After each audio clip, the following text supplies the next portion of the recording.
పశ్చిమ గోదావరి జిల్లా తాడేపల్లిగూడెంలో రేపు జరగబోయే జనసేన టీడీపీ సభకు ఏర్పాట్లు ముమ్మరంగా జరుగుతున్నాయి. సుమారు 30 ఎకరాల్లో 2 హెలికాప్టర్లతో పాటు వివిధ గ్యాలరీలు ఏర్పాటు చేశారు. ఇదే అంశంపై సభా ప్రాంగణం నుండి మరింత సమాచారం మా ప్రతినిధి సతీష్ అందిస్తారు. 28వ తారీఖున జరగనున్న పత్తిపాడు నేషనల్ హైవే దగ్గరలో సభ అంటే జనసేన తెలుగుదేశం సభ ప్రారంభించుకుంది. అధినేతలు జనసేన పవన్ కళ్యాణ్ తెలుగుదేశం సంబంధించి ఇలాగ మొత్తం కార్యకర్తలు అందరూ కూడా రావడం జరుగుతుంది. కాకపోతే ఈ సభ ప్రారంభంలో భారీగా స్టేజ్ అనేది ఏర్పడుతున్నారు. ఈ స్టేజ్ ప్రత్యేకంగానే ఒక 500 మంది రాజకీయ నాయకులు అవ్వచ్చు, నేతలు అవ్వచ్చు, రాజకీయ నేతలు అవ్వచ్చు, 500 మంది పైగా పట్టేలాగానే ఈ స్టేజీ అంతా కూడా స్ట్రాంగ్గా ఏర్పరుస్తున్నారు.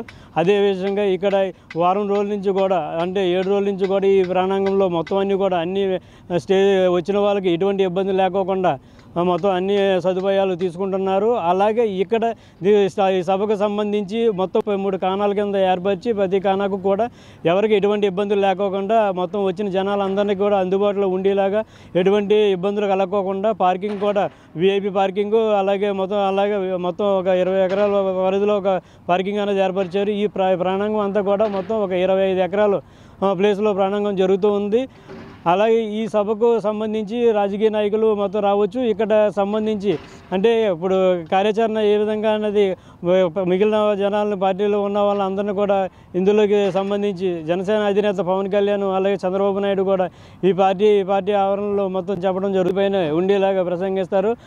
అలాగే ఇప్పుడు చంద్రబాబు నాయుడు పవన్ కళ్యాణ్ ఈ సభలో ఇద్దరు కూడా మొదటిసారిగా ఈ సభ పెట్టడం అనేది తాడేపల్లిగూడెంలో చెప్పుకోవచ్చు. ఈ సభకు వచ్చిన ప్రతి ఒక్కరు కూడా ఎటువంటి ఇబ్బందులు కలగకోకుండా అంటే జనసేన నాయకులు, టీడీపీ నాయకులు అలాగే కార్యకర్తలు మొత్తం అందరూ కూడా ఎటువంటి ఇబ్బందులు ఇక్కడ ఏం పండుకోకుండా సభ అంతా కూడా సక్సెస్ అయ్యేలాగా మొదటి సభ జనసేన తెలుగుదేశం మొదటి సభ కావడంతో ఇక్కడ మొత్తం అందరికీ కూడా ఆశాజనకంగా చూస్తూ ఉన్నారు. ఎప్పుడు జరుగుద్దా అని 28వ తారీఖున 3 గంటలకు ఈ సభ ప్రారంభమవుతుంది. ఈ సభలో కీలకమైన నిర్ణయాలు తీసుకునే విధానం కనబడుతుంది. అలాగే ఇక్కడ జనసేన నాయకులు కావచ్చు, అలాగే ఇంకా మిగిలిన ఎవరైతే జనసేనకు సంబంధించి మేనేటర్లు ఎవరు ఉన్నారో వాళ్ళని కానీ చర్చించే విషయాలు కూడా ఉన్నాయి. కెమెరామెన్ మధుతో సతీష్, స్వతంత్ర టీవీ, తాడేపల్లిగూడెం సభ ప్రారంభం నుంచి.